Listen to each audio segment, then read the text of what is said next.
This video is going to be about putting the strainer onto the water tank.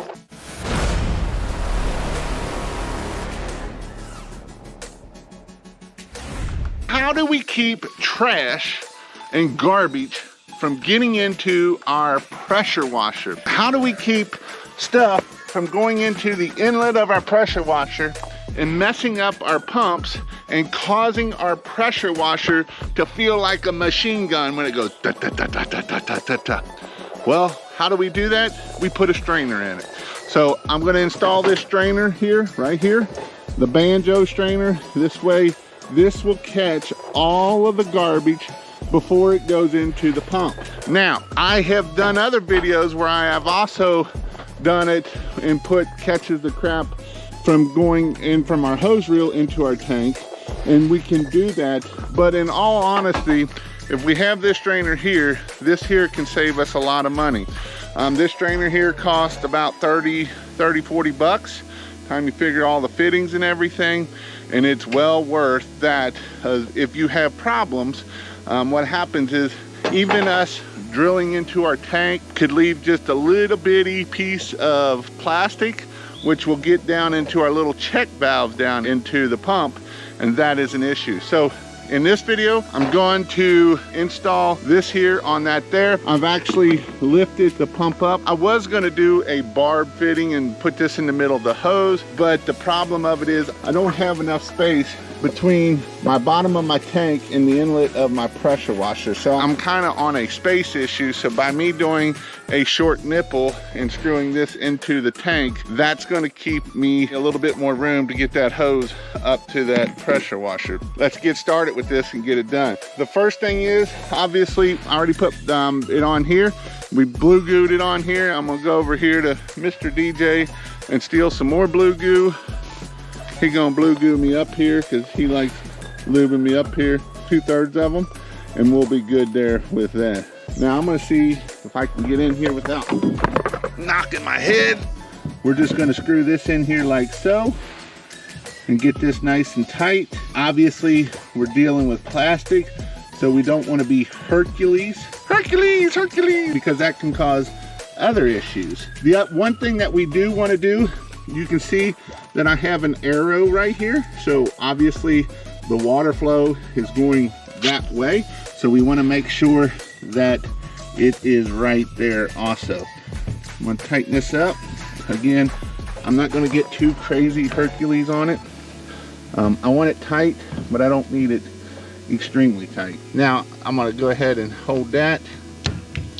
And I'm going to put this filter so it's going to face that way, like so. That way, I'm gonna go a little bit more. I'm actually gonna go with it this way, make sure that it's not gonna hit. And then you can take a rag. You got a rag for me over there? We're gonna take a rag, and then we're just gonna wipe the excess blue goo off. We don't need it on there, and in fact, this actually can help it seal it better by us doing this, and it keeps it from getting all over us. Now, the fun thing about blue goo is this stuff will get everywhere. It'll get on your hands, it'll get on your face. It's like the good old anti-seize stuff. It just gets everywhere. All right, so we got that put in. I'm gonna have to drop the tank down to make sure that I'm there. And then all we got left to is put a piece of hose from right here to right there, and we'll put that in the next part of this video. Before we go on any further, if you would like to learn more about pressure washing and stuff like that, I have a step-by-step course of how to do a pressure washing business. You can go check it out at pressurewashhelp.com or King of Pressure Washing, and there I have all the steps. In fact, one of the steps is building your own rig, and I teach you step by step of how to build a rig, reasons why we need to build a rig, and not only that, it is also the 26 steps to the perfect house wash. I give you all 26 steps to make sure that you do a perfect house wash every time, and you do every step, so that way you hit everything you need to do, like marketing, like taking before and afters to cover your tail, and all of that is detailed in there, so make sure you go check that out. We're trying to get this bottom suction line on from there to there with a T, so that way we can have a line going out the back to empty the tank, and it will also give us an eye rinse or something like that. We do need to heat it. Take a heater to heat that hose up. Otherwise, it is rough, hard as a top. You won't get it over the top of that fitting if you do not heat it up. So the first one is we're going to get it onto the black piece of pipe here, and then we'll cut it. We may have to move that pressure washer a little bit, and we want to get it on at least over that next one.